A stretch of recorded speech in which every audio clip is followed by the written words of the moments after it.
Rapat Dewan Gubernur Bank Indonesia pada tanggal 22 dan 23 Agustus 2022 memutuskan untuk menaikkan BI 7-day reverse repo rate BI 7-day reverse repo rate sebesar 25 basis point menjadi 3,75%. Suku bunga deposit facility juga naik sebesar 25 basis point menjadi 3% dan suku bunga lending facility naik sebesar 25 basis point menjadi 4,5%. Keputusan kenaikan suku bunga kebijakan tersebut sebagai langkah preemptif dan forward looking untuk memitigasi risiko peningkatan inflasi inti dan ekspektasi inflasi akibat kenaikan harga bahan bakar minyak, BBM non-subsidi, dan inflasi volatile food, serta memperkuat kebijakan stabilisasi nilai tukar rupiah agar sejalan dengan nilai fundamentalnya dengan masih tingginya ketidakpastian pasar keuangan global di tengah pertumbuhan ekonomi domestik yang semakin kuat. Bank Indonesia juga terus memperkuat respon bauran kebijakan untuk menjaga stabilitas dan memperkuat pemulihan ekonomi nasional dengan langkah-langkah 7 langkah sebagai berikut. 1. Memperkuat operasi moneter melalui kenaikan struktur suku bunga di pasar uang sesuai dengan kenaikan suku bunga BI 7-day reverse repo rate tersebut untuk memitigasi risiko peningkatan inflasi inti dan ekspektasi inflasi. Kedua, memperkuat stabilisasi nilai tukar rupiah sebagai bagian untuk pengendalian inflasi dengan intervensi di pasar falas, baik melalui transaksi spot, domestic non-delivery forward, serta pembelian dan penjualan SPN di pasar sekunder.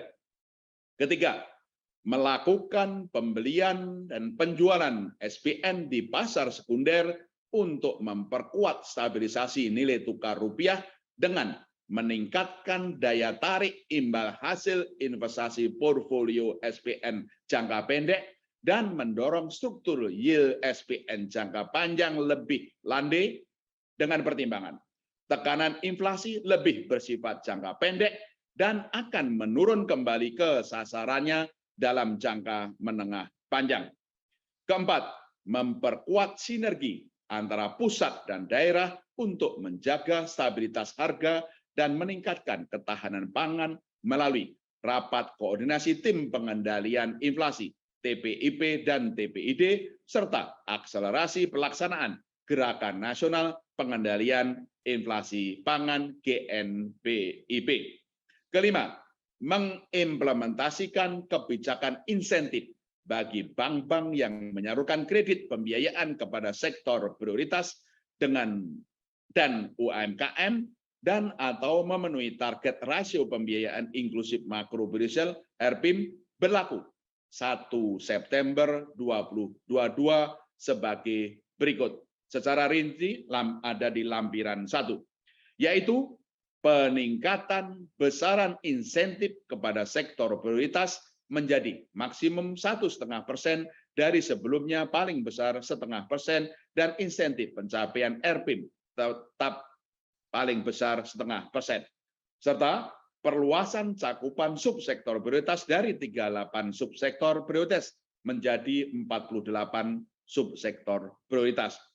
6. Melanjutkan kebijakan transparansi suku bunga dasar kredit SBDK dengan pendalaman pada suku bunga berdasarkan segmen kredit pada lampiran 2. Ketujuh, memperkuat kebijakan sistem pembayaran untuk mendukung pemulihan ekonomi dan akselerasi digitalisasi, terutama melalui perluasan layanan dan akses QR Indonesian Standard (KRIS) serta BI Fast kepada berbagai lapisan masyarakat, terutama dalam pemberdayaan UMKM dan pembelian produk-produk dalam negeri.